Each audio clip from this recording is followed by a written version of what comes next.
At my birthday party, my mom whispered something into my dad's ear. I saw the change in his eyes before I could react. The next moment, his shove sent me crashing to the floor. Stunned, I lay there as they turned to walk away, until a slow chuckle slipped from my lips. They froze, his face drained of color.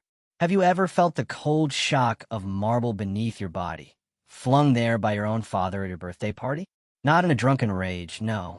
This was a calculated blow, delivered at the whispered command of my mother. 127 of Boston's most powerful people watched it happen. They saw me crash, felt the impact reverberate through the silent ballroom. Blood welled on my lip. My designer dress, chosen by her, tore with a sharp, sickening rip. But what truly froze their champagne glasses mid-sip wasn't the violence itself.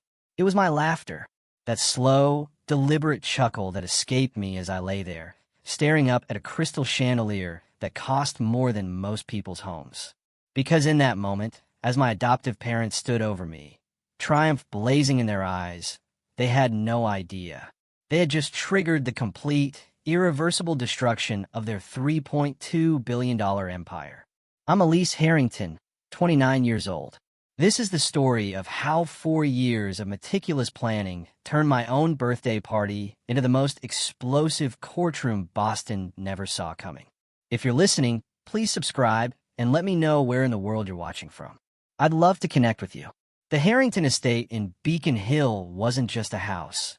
It was a monument to old money, an $18 million fortress of limestone and legacy. Portraits of dead industrialists, their gazes heavy with judgment, followed me from every wall. I'd lived there for 25 years, ever since Victoria and James Harrington had pulled me from the wreckage of my biological parents' car accident when I was 4. This is Elise, our little charity project. Victoria would purr at every gala, her manicured hand on my shoulder like a golden shackle. We saved her from the foster system. Isn't that right, dear? I'd learned to smile and nod, playing the grateful orphan, while Boston's elite cooed about the Harringtons' boundless generosity. What they didn't see were the locked doors, the forced signatures on documents I wasn't allowed to read, the systematic erasure of my identity. For 25 years, I was their living tax deduction, their public proof of humanitarian virtue. Every charity board in the city knew the story, how the Harringtons had taken in a traumatized child, given her the best education, introduced her to society. Harvard Law School, they'd remind everyone, as if my achievements were their unique creation. But behind the mansion's imposing oak doors, I was less than staff. Staff got paid. Staff could quit. I was inventory, an asset to be managed, controlled, and eventually liquidated. The first flicker of something truly dark came during my second year at Morrison & Associates. I'd begun reviewing my trust fund statements, something Victoria had always handled to spare me the burden. I noticed discrepancies. Small at first, a few thousand here, a transfer there. Then, I found the pattern. Over 4 years, $47 million had been systematically drained from the trust my biological parents had left me. Money that should have been mine at 25, according to their will, had vanished into a labyrinth of shell companies and offshore accounts. Family doesn't question family, James had said, dismissing my tentative inquiries. Just sign here, trust us. But trust, I was learning, was a luxury I could no longer afford. The real scope of their theft became chillingly clear during a late night at my law firm. I'd been tracing the money transfers, following paper trails that led to 12 different shell companies, all registered in Delaware, all bearing innocuous names like Beacon Holdings LLC and Heritage Investment Partners. Just sign here, Elise. No need to read everything. Victoria's voice echoed in my memory as I stared at my own signature on documents I'd never seen before. Documents that authorized the transfer of millions from my trust into accounts I didn't control. They'd been drugging me. Small doses of sedatives in my morning coffee on signing days, just enough to make me compliant, foggy. I'd blamed it on stress from law school, from work, but the pattern was too perfect. Every signing day, followed by exhaustion and memory gaps. My salary at Morrison & Associates, $180,000 a year, respectable for a fourth-year associate, was meticulously monitored. Direct deposit into an account Victoria had helped me set up. Credit cards she reviewed monthly for my protection. Even my work bonuses mysteriously vanished into family investments from which I never saw returns. The cruelest part? They made me thank them for it. "We're teaching you financial responsibility," James would say, scrutinizing my expense reports like I was a criminal, while they stole millions, funding their lavish lifestyle with my money, keeping me utterly dependent on their approval for a $20 lunch. That night, I discovered something even more sinister. The money wasn't just stolen. It was being laundered through political campaigns. 3 state senators, 2 federal judges, all receiving generous donations from companies funded by my inheritance. My parents hadn't just left me money. They'd left me evidence of a conspiracy that reached into the highest levels of Boston's power structure. But I needed proof. Real, undeniable proof that would stand up in court and, just as importantly, in the court of public opinion. That's when I realized if I wanted to escape, I'd have to play a longer, more intricate game than they'd ever expect from their grateful little charity case. The Massachusetts Bar Association conference 4 years ago should have been just another networking obligation. 300 lawyers in a stuffy ballroom, making small talk over rubber chicken and weak coffee. But that's where I met Marcus Sullivan. He wasn't the type to work the room. Instead, he stood by the windows, watching the crowd like he was reading a chessboard 3 moves ahead. A senior partner at Sullivan & Associates, the only firm in Boston that had never taken Harrington money. "You're the Harrington foster daughter," he said when I approached. Not a question. The one they parade around at charity events. "Adopted daughter." I corrected automatically, the rehearsed response slipping out. His eyes narrowed. "Is that what you tell yourself, or what they tell you to say?" Something in his tone made me truly look at him. 62 years old, built like a boxer who'd gone to Yale, with scars on his knuckles that hinted his education hadn't all come from books. "I've seen this before," he said quietly. "The micro-expressions when they mention your name. The way you flinch when Victoria touches you. The practice smile that never reaches your eyes." My chest tightened. 25 years of perfect performance, and this stranger had seen through it in minutes. "If you ever want to talk," he slipped me his card about anything, legal matters or otherwise. That night, I did something I'd never done before. I called him. First rule, Marcus said when we met at a diner in the South End, far from Beacon Hill surveillance. If you want to escape them, you need evidence. Not suspicions, not feelings. Evidence that will hold up in federal court. He taught me about RICO statutes, about financial forensics, about the difference between civil and criminal liability. But most importantly, he gave me something I never had, an ally who saw the Harringtons for what they really were. "They're going to escalate when they sense you pulling away," he warned. "People like them always do. So when they do, and they will, you need to be ready to document everything." That's when he gave me the first recording device. Tiny, magnetic, designed to look like a button. Every conversation, every threat, every forced signature, you're building a case, a lease. And when you're ready, we're going to burn their whole kingdom down. For the first time in my life, I had hope and a plan. The full scope of what I stood to lose became crystal clear 6 months into building my case. Marcus had connected me with a forensic accountant working off the books, tracing money flows through encrypted channels the Harringtons thought were invisible. $47 million, she said, sliding a folder across the table at our meeting in a Chinatown restaurant, withdrawn over 4 years through 163 separate transactions. Small enough to avoid federal reporting requirements, frequent enough to drain you dry. But it wasn't just theft. The money had been washed through a network that made my stomach churn. 3 state senators, Morrison, Blackwood, and Reeves, had received $2.3 million each through consulting fees from companies that existed only on paper, companies funded entirely by my inheritance. "There's more," the accountant continued. "The federal judges, Harper and Steinberg, they've been getting quarterly payments through a real estate investment trust. Your money bought their vacation homes in a vineyard." The implications were staggering. This wasn't just about my trust fund. It was about purchased influence at every level of Massachusetts government. My parents' money, meant to secure my future, had instead build a corruption network that controlled courts, legislation, and law enforcement. But here was the kicker. Federal RICO statutes had a 5-year limit. In 72 hours, the first transactions would age out of the prosecution range. Every day I waited, another piece of evidence became legally worthless. If you don't file by Monday, Marcus had warned, you lose $8 million worth of claims. By December, that number hits $20 million. The Harringtons must have known. That's why Victoria had been pushing so hard lately, insisting I sign new power of attorney documents for estate planning purposes. Then, I intercepted an email meant for James. Dr. Thompson, a psychiatrist who'd never examined me, had already prepared commitment papers. The diagnosis: delusional disorder with paranoid features. The recommendation: immediate involuntary commitment for her own safety. She's become obsessed with conspiracy theories about the family finances.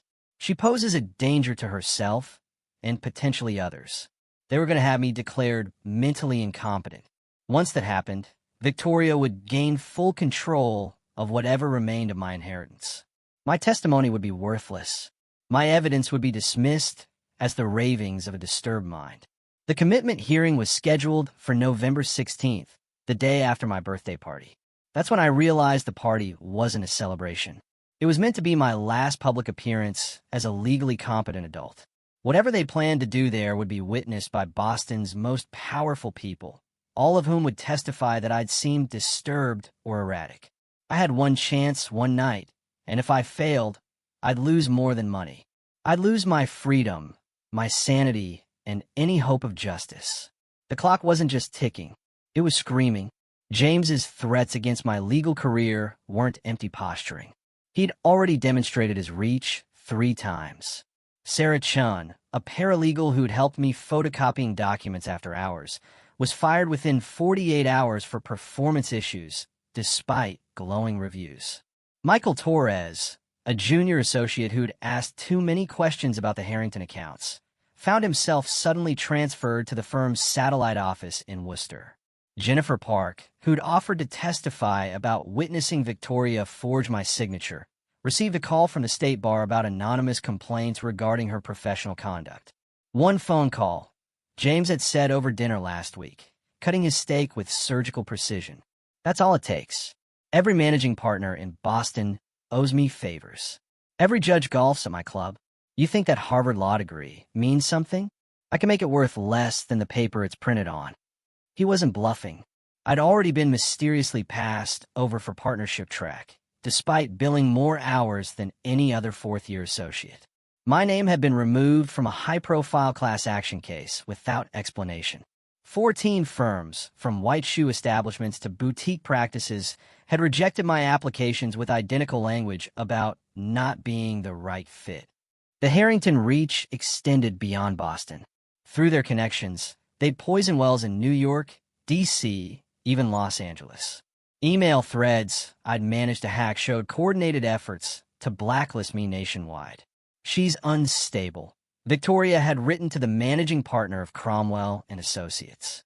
We've tried to help her, but she has paranoid tendencies. Hiring her would be a liability risk.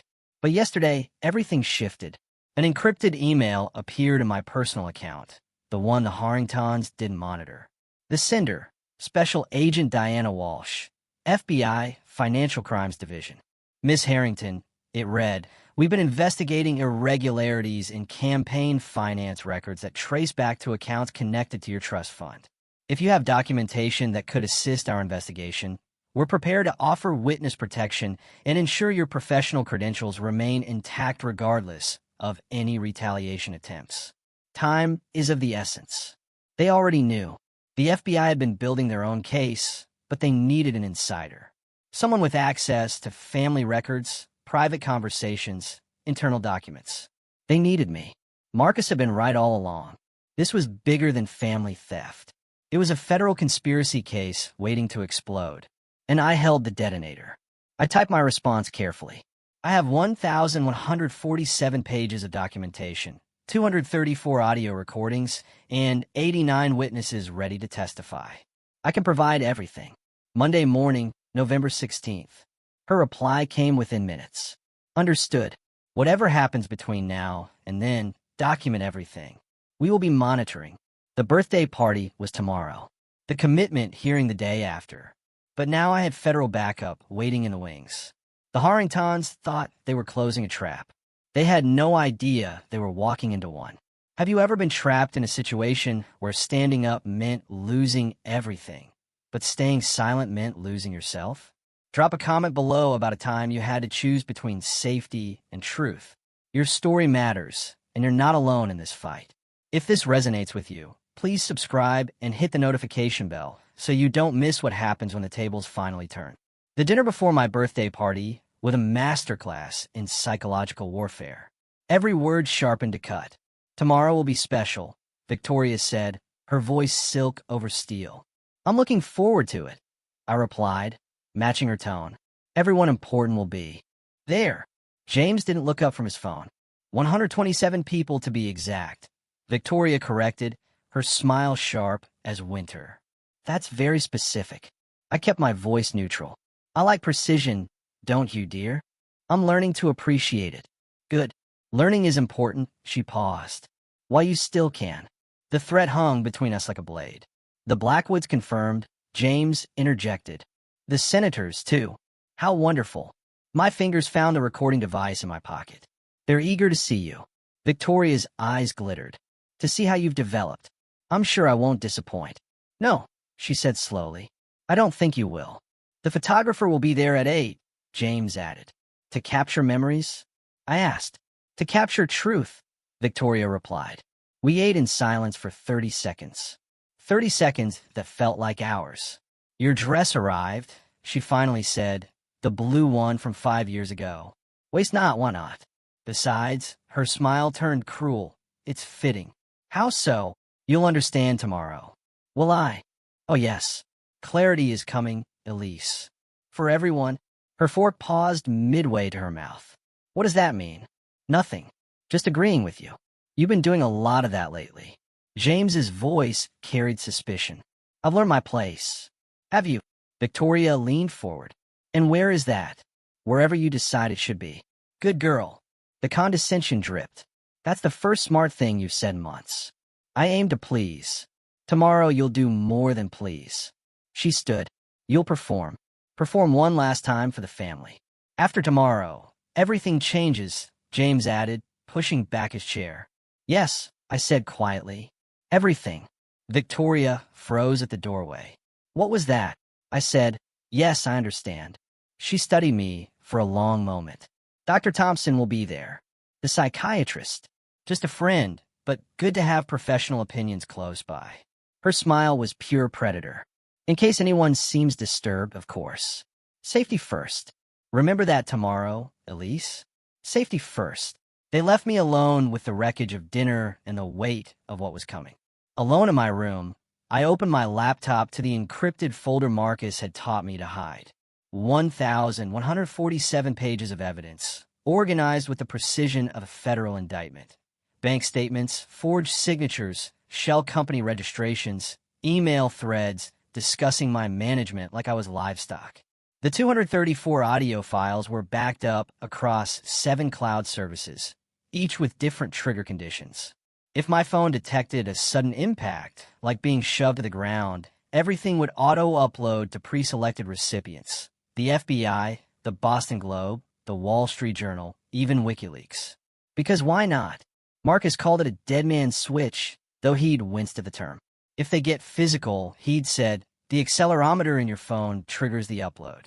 10 seconds later, everything goes live. They touch you.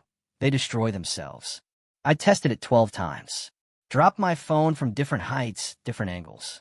Each time, the system worked flawlessly. A small notification would appear, emergency protocols activated, files transmitted. But the real beauty was in the timing. The emails were scheduled for 8:47 p.m. tomorrow, exactly when Victoria planned to make her grand speech about family and charity. Each recipient would get different pieces of the puzzle, ensuring the story couldn't be buried or spun. The Wall Street Journal would receive the financial crimes. The FBI would get the money laundering evidence. The IRS would see 2 decades of tax fraud. Local news would get the juiciest family drama. Social media influencers with millions of followers would receive video clips perfectly sized for viral sharing. I pulled up the metadata from the security cameras I'd had installed in the main hall 2 weeks ago, disguised as routine maintenance. 3 angles, all streaming to off-site servers. Whatever happened tomorrow would be captured in 4K resolution with timestamp authentication that would hold up in court. My phone buzzed. A text from Rebecca Martinez at the Journal. Story ready to run on your signal. Front page, above the fold. Everything was in place. 4 years of planning condensed into 1 moment of calculated risk. Tomorrow they would try to destroy me in front of everyone who mattered. Tomorrow I would let them try. The pattern had been there all along, hidden in 20 years of family videos I digitized last month. 6 incidents, same trigger, same result. Christmas 2018, Victoria whispered, "Remember your duty, James," when her sister questioned their parenting. James threw a crystal glass against the wall. Thanksgiving 2019. The phrase again when a reporter asked about irregularities in their charity finances. James grabbed the man's collar, had to be pulled away. The graduation party, the merger celebration, 2 board meetings. Each time, Victoria deployed those 4 words like launching a missile. And James, reliable as clockwork, would explode into violence. It was conditioning Pavlovian. 20 years of psychological manipulation that turned a grown man into a weapon, activated by his wife's whisper. I'd found Victoria's journals in the attic, dated back to when they first adopted me. James requires careful management, she'd written. His temper is useful, but needs direction. The phrase works best when he's already agitated. Public settings increase compliance. His fear of judgment makes him more susceptible to suggestion.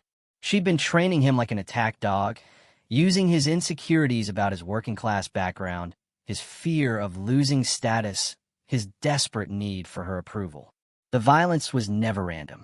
It was Victoria's violence, executed by James's hands. But tomorrow will be different. Tomorrow there would be cameras, federal witnesses, a room full of Boston's elite with their phones ready to record any drama. The newest security footage from the main hall showed something interesting. The camera angles I'd requested captured not just the center of the room, but the corners where Victoria typically stood during speeches. The audio pickup was studio quality, able to capture whispers from 30 feet away. If she whispered to James tomorrow, when she whispered to James tomorrow, it would be recorded. The trigger phrase, the command, the resulting violence, all documented with timestamp verification that would prove premeditation. I pulled up the criminal code on my laptop. Assault with conspiracy, aggravated assault in front of witnesses. If James touched me after Victoria's command, it wouldn't just be family drama. It would be evidence of systematic abuse, captured in perfect clarity, automatically distributed to law enforcement before anyone could delete or deny. 20 years of conditioning had made James a loaded gun. Tomorrow, Victoria would pull the trigger, and the recoil would destroy them both. My phone lit up with an encrypted message from Rebecca Martinez. Boston Society pages are buzzing about tomorrow. My editor cleared the entire front section. Whatever happens, we're ready. Rebecca had been investigating the Harringtons for 2 years, following a tip about campaign finance violations that led her into a maze of shell companies and political payoffs. When Marcus connected us 6 months ago, she nearly cried seeing my documentation. "This is Pulitzer material," she'd said, scanning through the evidence. But more importantly, this is justice. She wasn't alone. The network Marcus had helped me build was extraordinary. 89 witnesses ready to testify, each with their own piece of the puzzle. There was Robert Fitzgerald, former CFO of Harrington Industries, who'd been forced out when he questioned suspicious transfers. He'd kept copies of everything. 10 years of double books showing 2 different realities, the one presented to investors and the real one. The USB drive he'd given me contained enough financial fraud to trigger a federal audit that would last years. Maria Santos, who'd been our housekeeper for 15 years, had documented every instance of abuse she'd witnessed. The locked rooms when I disappointed them, the meals withheld as punishment, the medications forced on me without prescriptions. Dr. Alan Morrison, no relation to the senator, had been my pediatrician after the adoption. He'd kept notes about injuries that didn't match the explanations, behavioral changes that suggested trauma, requests for Victoria to prescribe sedatives for a 4-year-old child. "I've waited 25 years to tell someone," he'd said when I approached him. But the most damaging witness would be Thomas Harrington, James's younger brother, who'd been cut out of the family business for asking too many questions. He had recordings from the 1990s, before I was even adopted, showing the pattern of financial manipulation and violence that defined the Harrington empire. "They did it to me first," he told me. "Drained my trust fund, destroyed my reputation when I fought back. I've been waiting for someone brave enough to stand up to them." The FBI had interviewed 30 of these witnesses already, building their RICO case independently. Agent Walsh had confirmed that morning, "We have enough to move forward, but your evidence is the keystone. It connects everything." The irony was beautiful. Victoria and James thought tomorrow's party would be my public humiliation, surrounded by their powerful friends who would witness my breakdown and support their commitment petition. Instead, they'd invited 127 potential witnesses to their own destruction. Judges who would have to recuse themselves from future proceedings. Politicians who would distance themselves from the scandal. Society figures who would provide detailed accounts of whatever violence occurred. They built the perfect stage for their own downfall, decorated it with flowers, and sent engraved invitations to watch it happen. The Harrington Industries Board had one vulnerability they never imagined would matter. Section 14.3 of their corporate bylaws, which James himself had insisted upon after a rival scandal in 2015. Any board member or executive who commits an act of violence at a company-affiliated event shall be subject to immediate termination without severance and shall forfeit all voting shares to the board's emergency trust. My birthday party, while personal, was being paid for by Harrington Industries as a client entertainment expense. I had the receipts, $500,000 charged to corporate accounts, justified as relationship building with key stakeholders by their own classification. Tomorrow was a company event. Marcus had laughed when he found it. James wrote his own professional death warrant. But there was more. 3 years ago, James had been arrested for assault at a private club in Manhattan. Victoria had made it disappear with money and connections, but the arrest record existed. The victim had signed an NDA in exchange for $2 million, my money I discovered. But NDAs didn't apply to federal criminal investigations. A second arrest for assault would violate his pretrial diversion agreement. He'd face mandatory jail time. No negotiations possible. Then there was Victoria's hidden weakness. She'd been building a case against James for 2 years, preparing for a divorce that would let her take everything. I'd found her lawyer's files hidden in her study. Photographs of James with other women, records of hidden assets, even a psychological evaluation suggesting he was unfit to manage finances. She planned to trigger his violence tomorrow, document it, and use it as grounds for both divorce and corporate takeover. What she didn't know was that conspiracy to incite violence was a federal crime, especially when it resulted in assault. The security cameras would capture her whisper. The audio would record the trigger phrase. The timestamp would show James's immediate reaction. Together, it would prove not just assault, but conspiracy, premeditation, and 20 years of conditioned abuse. The beautiful thing about narcissists, Marcus had explained, is they document everything. They can't help themselves. Every victory must be recorded. Every manipulation must be perfected. He was right. Victoria had kept journals, recordings, even videos of her training sessions with James. She thought they were trophies. Tomorrow they'd become evidence. My phone buzzed with a message from Agent Walsh. Judge Harrison signed off on surveillance warrants for tomorrow. Every federal agent in Boston knows what's happening. The moment James touches you, we move. I pulled up the final piece, a contract Victoria had signed last week, giving her power of attorney over James in case of incapacitation. She'd been planning to have him committed after the assault, take control of everything. Instead, she documented her motive for conspiracy. Tomorrow at 8:47 p.m., when she whispered those 4 words, Victoria would sign both their death warrants, and I would be the pen. The Harrington Ballroom had been transformed into what looked like a coronation hall. $500,000 had bought crystal chandeliers rented from the Met, orchids flown in from Thailand, and enough champagne to drown Boston's collective conscience. 127 guests arrived in waves of designer gowns and Swiss watches. Senator Morrison, fresh from blocking a healthcare bill, kissed Victoria's cheek. Judge Harper, who'd ruled in favor of Harrington Industries 6 times, admired the ice sculptures. CEO after CEO, all bound to the Harringtons by debt, favor, or blackmail, filled the room with nervous laughter. I stood in my 5-year-old blue dress, the one I'd worn to my Harvard Law graduation, before I knew what my family really was. Victoria had chosen it deliberately, a reminder of when I'd been obedient, grateful, controllable. Elise, at least. Victoria's voice cut through the crowd. She wore a $50,000 Dior gown that screamed dominance. Come greet the Blackwoods. They're dying to hear about your little job. Mrs. Blackwood, whose husband ran the state's largest development firm, looked at me with the kind of pity reserved for 3-legged dogs. Still at that small firm, dear? Victoria mentioned. You've been having difficulties, some transitions. I replied carefully, feeling the weight of the recording device against my skin. Well, Mr. Blackwood chuckled. Not everyone can handle real pressure. Good thing you have family to fall back on. The irony was so thick I could taste it.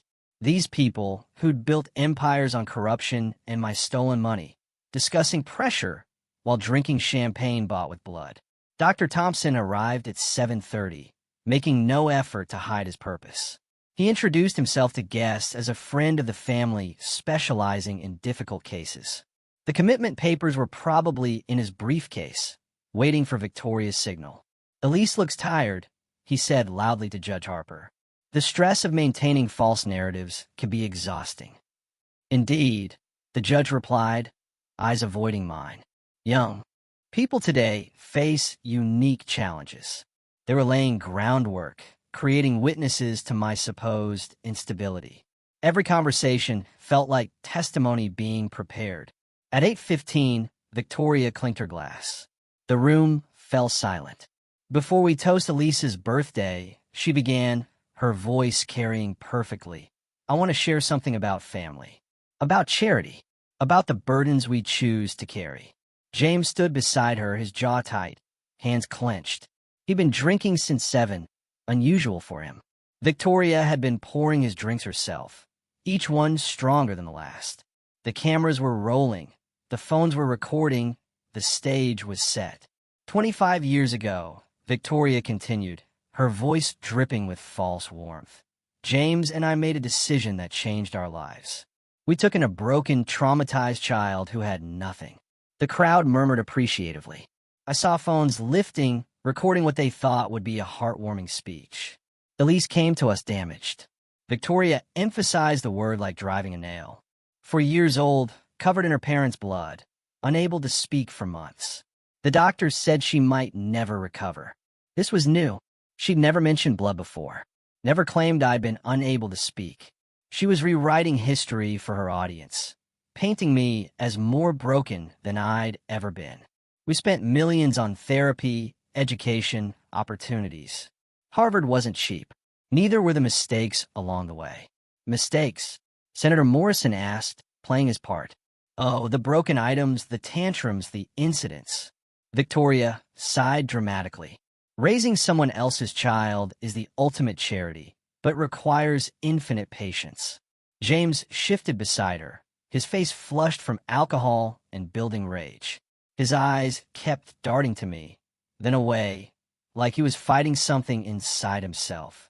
Some people, Victoria continued, no matter how much you give them, remain fundamentally ungrateful. They bite the hand that feeds them. They spread lies about those who save them. The room's atmosphere shifted. This wasn't a toast. It was a public execution. We've recently discovered that Elise has been making disturbing accusations about our family. Victoria announced. Paranoid fantasies about stolen money, conspiracies, abuse that never happened. Gasps rippled through the crowd. Dr. Thompson stepped forward slightly, ready to play his role as the concerned psychiatrist. "It breaks our hearts," James slurred, the alcohol thick in his voice. "After everything we've done," which is why Victoria's voice hardened, "we've made the difficult decision that Elise needs professional help. Real help. The kind that requires commitment." The word hung in the air. Everyone understood what she meant. "But first," she raised her glass, "let's toast the birthday girl. Elise, come here." It wasn't a request. 127 pairs of eyes turned to me, waiting to see if I'd comply. The cameras kept rolling. The recordings continued. I walked forward, each step measured, my phone heavy in my pocket, the accelerometer armed and ready. "That's a good girl," Victoria purred as I approached. "Always best to know your place." James's breathing was audible now, harsh and rapid. His hands trembled. Victoria leaned close to him, her lips barely moving. I saw her mouth form the words, "This is it, the moment everything changes." What do you think happens when a narcissist's perfect plan backfires in front of everyone they're trying to impress? Drop your prediction in the comments below. If you're holding your breath right now, imagine how I felt standing there. Like this video if you're ready to see justice served, and share it with someone who needs to know that truth always finds a way. Remember your duty, James. The words were barely a whisper, but the microphones I'd planted caught them perfectly. Victoria's lips brushed his ear, her hand squeezing his arm in the exact pressure point she'd trained him to respond to. The change in James was instant. His pupils dilated, his breathing stopped for a second, then resumed in sharp bursts. 20 years of conditioning took over, bypassing conscious thought. His hand came up fast, catching me in the chest with enough force to send me backwards. My heel caught on the marble floor's edge. Time slowed as I fell. The chandelier lights spun overhead like dying stars. I hit the cold marble hard. Pain shot through my shoulder, my hip, my head. Blood filled my mouth where I'd bitten my lip. My dress tore along the seam, the sound sharp as breaking glass. The room exploded in gasps, screams, the crash of dropped champagne flutes. 127 of Boston's most powerful people had just witnessed assault. But I didn't get up. I lay there for 5 long seconds, feeling my phone vibrate against my ribs. The accelerometer had triggered. 1,147 pages of evidence were uploading. 234 audio files were being distributed. 89 witnesses were being notified. Then, lying on that cold floor with blood on my lips and my adoptive parents standing over me like conquering heroes, I did something they'd never expected. I laughed. It started low, a chuckle that seemed to come from somewhere deeper than my chest. Then it grew, became something rich and dark and absolutely certain. Ha! Each sound deliberate, measured. "Finally, you finally did it." Victoria's face went white. James stumbled backward, the fog of conditioning clearing as he realized what he'd done. "What?" Victoria started. "Check your phones," I said, still lying there, blood dripping onto white marble. "All of you, check them now." The notifications were already starting. Pings and buzzes filling the room as every guest received something. A news alert, a social media tag, an email marked urgent. "What did you do?" Victoria's voice cracked. I smiled up at her. This woman who'd stolen my childhood, my money, my identity. This woman who'd trained her husband like an attack dog and set him loose on a room full of witnesses. "I didn't do anything," I said, finally sitting up, my phone still recording everything. "You did." And everyone just watched. The first scream came from Senator Morrison's wife, staring at her phone in horror. The dominoes had started falling. I stood slowly, deliberately, brushing marble dust from my torn dress. Blood still trickled from my lip, and I let it. Every camera in the room was on me now. Phones, security feeds, and a news crew that Rebecca Martinez had snuck in as event photographers. "Thank you, James," I said, my voice carrying across the silent ballroom. "You just gave me exactly what I needed." My phone buzzed again. I pulled it out, showing the screen to the room. Emergency protocols activated. Files transmitted to 47 recipients. "You're insane," Victoria hissed. "Dr. Thompson, she's having an episode." "No," I interrupted. "But you might want to check your email, doctor." The Massachusetts Medical Board just received an interesting package about pre-signed commitment papers for a patient you've never examined. Thompson's phone chimed. His face went gray as he read. 15 news organizations just received 1,147 pages of documentation. I announced, walking toward the projection screen Victoria had used for her speech. Financial records, forged signatures, shell companies, money laundering through campaign donations. I connected my phone to the screen. The first document appeared, a bank transfer authorization with my forged signature, dated when I was 12 years old. That's fabricated, James stammered. Is it? I swiped to the next image. This is from Harrington Industries' internal audit. Your own CFO documented it before you fired him. Robert, would you like to comment? Robert Fitzgerald stepped out from behind a pillar where he'd been waiting. Every word she's saying is true. I have 10 years of records proving systematic theft.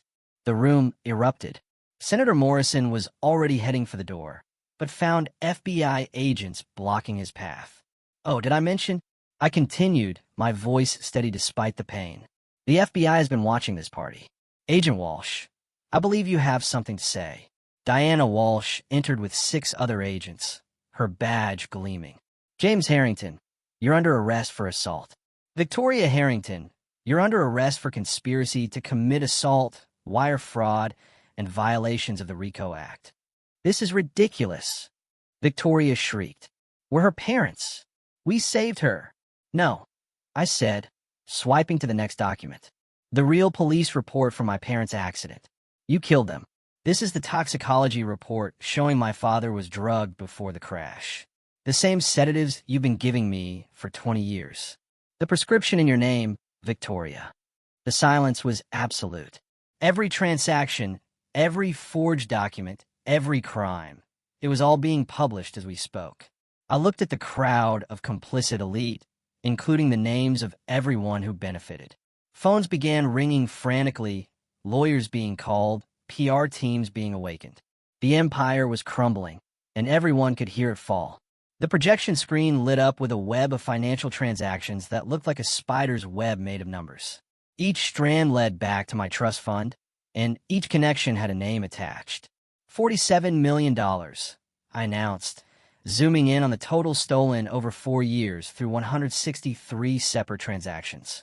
But that's not the interesting part. I clicked to the next slide. Beacon Holdings, LLC. That's you, Senator Morrison.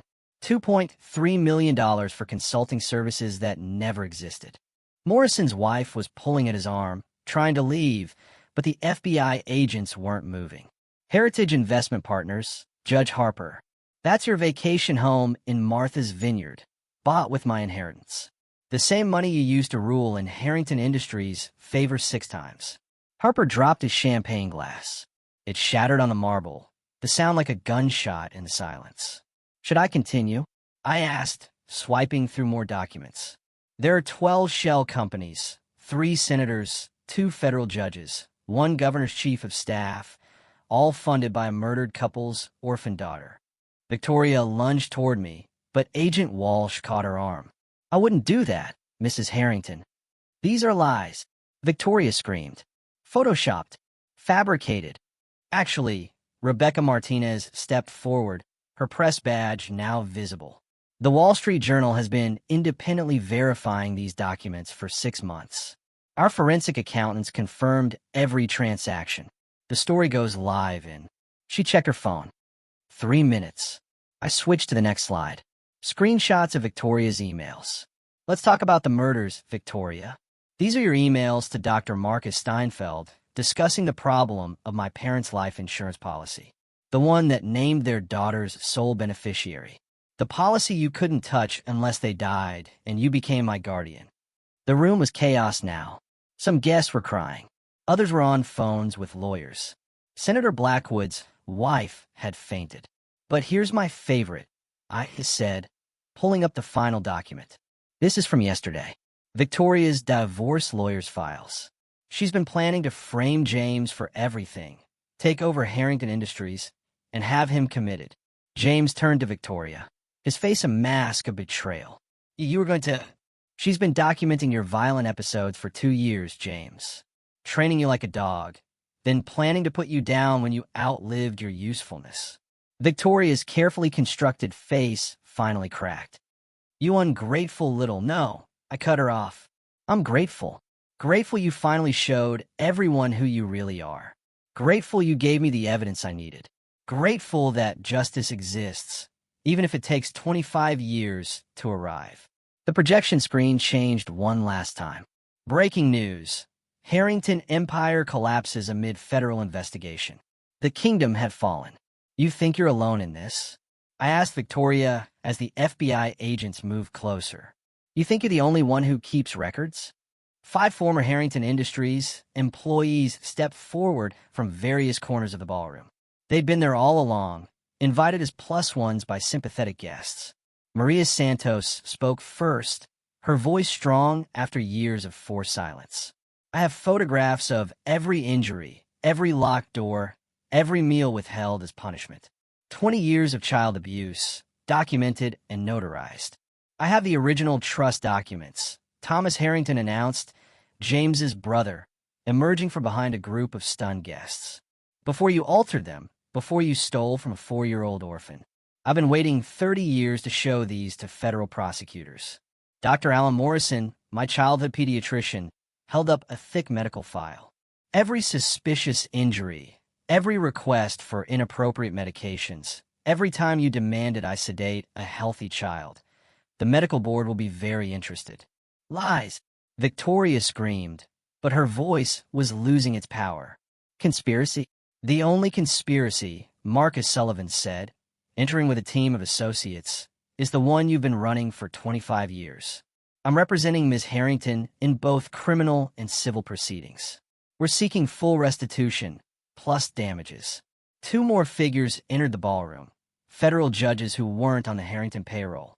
Judge Catherine Chun and Judge Michael Williams, Agent Walsh announced. They've been overseeing the sealed investigation for 18 months. Every word spoken tonight is being recorded as evidence. Additionally, Rebecca Martinez added, her fingers flying across her phone, the story is now live. Front page of the Journal, picked up by AP, Reuters, and the BBC. The Harrington name is trending globally. I watched Victoria's face cycle through emotions. Rage, fear, disbelief, and finally a cold calculation as she looked for an escape route that didn't exist. You can't prove, she started. Actually, Judge Chin interrupted. Miss Harrington's evidence is the most comprehensive financial fraud documentation I've seen in 30 years on the bench. Every transaction traced, every document authenticated, every witness credible. The commitment papers you had Dr. Thompson prepare actually help our case, Marcus added. They show premeditation, conspiracy to deprive Miss Harrington of her legal rights, and attempted involuntary imprisonment. James had collapsed into a chair, his head in his hands. Victoria, how could you? Shut up, she snapped at him, the mask fully gone now. You weak, pathetic, please continue, Agent Walsh said, recording everything. Anything you say can and will be used against you. The hunters had become the hunted, and there was nowhere left to run. Agent Walsh stepped forward, her voice cutting through the chaos. James Harrington, you're under arrest for assault and battery. Conspiracy to commit wire fraud and violations of the RICO Act. 2 agents moved in, handcuffs gleaming under the chandeliers. James didn't resist. He seemed almost relieved as the metal clicked around his wrists. Victoria Harrington, Walsh continued. You're under arrest for conspiracy, wire fraud, money laundering, and murder in the first degree of Catherine and William Brennan. Murder. The word rippled through the crowd. The toxicology reports Ms. Harrington provided, combined with your documented purchase of the same sedatives, constitute probable cause. You'll be held without bail pending trial. As the handcuffs touched Victoria's wrists, her phone rang. She couldn't answer it, but I recognized the ringtone. The board of directors' emergency line. Marcus answered his own phone, listened, then announced, the Harrington Industries board has convened an emergency session. Effective immediately, James Harrington is terminated for cause under Section 14.3 of the corporate bylaws. Violence at a company event. All voting shares are transferred to the emergency trust. No, James shouted. This is my company. My father's company was, Marcus corrected. The board has also voted to freeze all corporate accounts pending federal investigation. Victoria's signing authority is revoked. Another phone rang. Senator Morrison's. His aide answered, went pale, and whispered urgently in his ear. What do you mean? The Times has everything. Morrison hissed. More phones, more panic. The dominoes weren't just falling. They were creating an avalanche. Rebecca Martinez held up her phone, showing a rapidly climbing number. The video of James pushing Elise has been viewed 2.3 million times in the last 10 minutes. Hashtag Harrington Assault is trending worldwide. The stock market opens in Asia in 2 hours, someone whispered. Harrington Industries will be worthless by morning. 3 federal judges in attendance had already recused themselves from any future proceedings.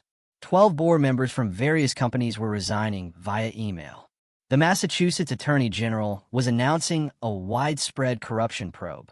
Your parents' estate will be fully restored, Judge Chin told me. With interest and penalties, you're looking at approximately $127 million. But I wasn't looking at the money. I was watching Victoria's face as she realized her entire world, built on my parents' bodies and my stolen childhood, was collapsing in real time. This isn't over, she hissed at me as agents led her away. You're right, I replied. This is just the beginning. The trial will be spectacular. The ballroom doors closed behind them with a sound like the ceiling of a tomb. Within an hour, the Harrington empire collapsed like a house of cards in a hurricane. Bloomberg broke the news at 9:04 p.m. Harrington Industries stock futures plummet 40% on fraud allegations. By 10:15, it was down 60%. Trading was halted, but everyone knew it was too late. 8 major partners canceled contracts via emergency conference calls. Westfield Development pulled their $200 million project. Boston General Hospital ended their pharmaceutical partnership. Even the country club, the one James's grandfather had founded, revoked the family membership. Victoria's phone, now in FBI custody, received 47 emails in 30 minutes. Each one was another resignation, another severed tie, another ally jumping ship. The subject lines told the story. Effective immediately. Termination of relationship. Cease all contact, please. Victoria tried one last manipulation as agents led her past me. We can make a deal. I have information about the others. Morrison, Harper, everyone. I'll testify. The FBI already has everything they need, Agent Walsh informed her. Ms. Harrington's evidence is comprehensive. James looked at me with something like clarity for the first time in years. The conditioning, he said quietly. You knew about the conditioning. I documented everything, James. Every trigger, every response. Your therapy records will help in your defense. Victoria's manipulation might get you reduced charges. I'm sorry, he said. And for a moment, I saw the man he might have been without Victoria's poison. I'm so sorry. But apologies couldn't undo 25 years.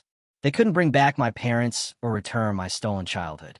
The guests were fleeing now, desperate to distance themselves from the scandal. Senator Morrison was on the phone with his lawyer, his wife crying beside him. Judge Harper had already left, but reporters were waiting outside. The Blackwoods were trying to leave through the service entrance, only to find more photographers. Ms. Harrington, Agent Walsh approached me. We'll need you to come to the federal building tomorrow for a full deposition. I'll be there at 8 a.m., I confirmed. The ballroom, which had been so perfectly arranged for my humiliation, was now a crime scene. Yellow tape was being strung up. Evidence markers placed. The ice sculptures were melting, champagne going flat. Victoria's careful stage direction destroyed. The kingdom hadn't just fallen. It had been obliterated. By midnight, the court had issued emergency orders. I stood in the same ballroom, now empty except for FBI agents and my legal team, as Judge Chun made it official. Given the evidence of systematic theft and fraud, this court appoints Elise Harrington as temporary administrator of all disputed assets. Effective immediately. Marcus handed me a folder. The family accounts are frozen except for your access. The houses, the cars, the investments. You control everything while the criminal cases proceed. The board wants to meet with you Monday, another lawyer added. They're hoping you'll consider taking James's position, at least temporarily. I almost laughed. The same board that had ignored my existence for 25 years now wanted me to save their company. I'll meet with them, I said, but on my terms. My phone rang. A number I didn't recognize. Miss Harrington, this is Amanda Foster from Cromwell and Associates. We'd like to offer you a senior partnership. Name your salary. I declined. 4 more firms called in the next 10 minutes. Each offer more desperate than the last. What will you do? Marcus asked. Start my own firm, I decided. Specializing in financial fraud and family abuse cases. Pro bono for those who can't afford it. Rebecca Martinez was typing furiously. Can I quote you on that? Quote this. The Harrington name is about to mean something different, something better. I walked through the ruined ballroom, my heels clicking on marble, now marked with evidence tags. The portrait of James's grandfather watched from the wall. Another tyrant who'd built wealth on others' misery. Take it down, I told the federal agents. Take them all down. My phone showed 200 messages, interview requests, book deals, documentary offers. But also something else. Messages from other victims, other adoptees, other survivors, other people who'd been crushed by powerful families. You gave us hope, one read. You showed us it's possible to fight back. That was worth more than the $127 million the court would restore, worth more than the companies begging to hire me, worth more than Victoria's empire. I'd taken back more than money or status. I'd taken back my story. The next 48 hours were a masterclass in social destruction. Victoria's carefully curated image disintegrated across every platform. The 12 charity boards she'd dominated for decades held emergency meetings. She was removed from each one within hours. The Boston Society Register, which had featured the Harringtons for 6 generations, struck their name from the rolls. The Met Gala Committee, the Symphony Board, Santos is the foundation's head of survivor services. She knew better than anyone what to look for, what questions to ask. Dr. Morrison joined our medical advisory board. Thomas Harrington, James's brother, donated his entire inheritance to the cause. Boundaries aren't walls, I told the Boston Globe in my first major interview. They're definitions. This is who I am. This is what I'll accept. This is what I won't. The interview went viral, particularly one quote. For 25 years, I was told that family means accepting abuse. But real family, chosen or biological, means respect. It means safety. It means love without conditions or manipulation. Support groups started using my interview as required reading. Therapists quoted it in sessions. Universities added it to their social work curricula. But the most important boundary was internal. Every morning I looked in the mirror and reminded myself, you are not what they did to you. You are what you chose to become. Despite them, the Harringtons had tried to make me nothing. Instead, I'd become everything they feared. Independent, powerful, and absolutely beyond their control. 1 year later, I stood in the offices of Brennan Legal. My firm had generated $10 million in revenue, while taking 60% of cases pro bono. We'd helped 47 families recover stolen assets, removed 23 children from abusive situations, and put 12 perpetrators behind bars. The Times wants to know if you'll comment on the verdicts. My assistant informed me. Victoria had been sentenced to life without parole for the murders of my parents, plus 45 years for financial crimes. She'd aged a decade and a year, her designer facade crumbling into something hollow and bitter. James got 12 years, with a possibility of parole in 7. The jury had accepted that Victoria's psychological manipulation was a mitigating factor, though not an excuse. No comment, I decided. The verdicts speak for themselves. My book, Blood Money, a memoir of survival, had spent 30 weeks on the bestseller list. Every penny of the $5 million advance went to the foundation. The documentary had won 3 Emmys. The podcast series had 50 million downloads. But none of that was about me anymore. It was about the movement we'd started. You have a visitor, my assistant added. Says she's from Seattle. The woman was 35, professionally dressed, but with tired eyes. I recognized another survivor. My adoptive parents run a tech company, she began. They've been stealing my patents, claiming my work is theirs. I have evidence, but no one believes me because they're so respected. We believe you, I said simply. Let's look at your evidence. 3 hours later, we had a case. Another empire would fall. Another survivor would reclaim their story. That evening, I walked through Boston Common, the same park where Victoria used to parade me like a prize poodle. Parents played with their children.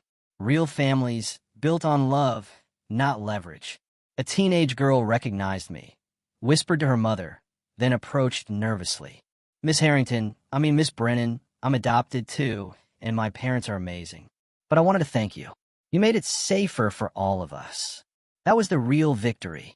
Not the money recovered or the criminals jailed, but the systemic change. Adoption agencies had implemented new safeguards. Courts had established oversight protocols. Laws had been rewritten. As I stood in my penthouse that night, looking out at the city lights, I thought about my biological parents, Catherine and William Brennan, who died when I was 4, but somehow left me everything I needed. Not just money, but evidence of their love. Proof that I'd been wanted, chosen, cherished. The Harringtons had tried to erase them, to make me forget I'd ever been loved properly. They'd failed. Sometimes you have to fall all the way to the ground to realize you were always meant to fly. Sometimes you have to lose everything to discover what's really yours. Sometimes you have to laugh in the face of evil to remember that you're good. My story ends here, but yours might be just beginning. If you're trapped in a toxic situation, remember, evidence is power, boundaries are your right, and truth always finds a way.